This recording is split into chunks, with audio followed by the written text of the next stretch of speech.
Kakuun dubbatamee inni kaanessa akkaan dagatamne mijira malessa wal waamee hiriiree nu dhufaa jira karaa dudee jiree seenaa jijjiira karaa dudee jiree seenaa jijjiira karaa dudee jiree seenaa jijjiira karaa dudee jiree seenaa jijjiira karaa dudee jiree seenaa jijjiira uumamni hundinuu mul'achuu ijoollee Waaqayyoo himmanii eeggachaa jiru nus kanan shakkinu akkuma jedhan taana'u humna godhannee baana'u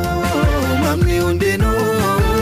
mul'achuu ijoollee Waaqayyoo himmanii eeggachaa jiru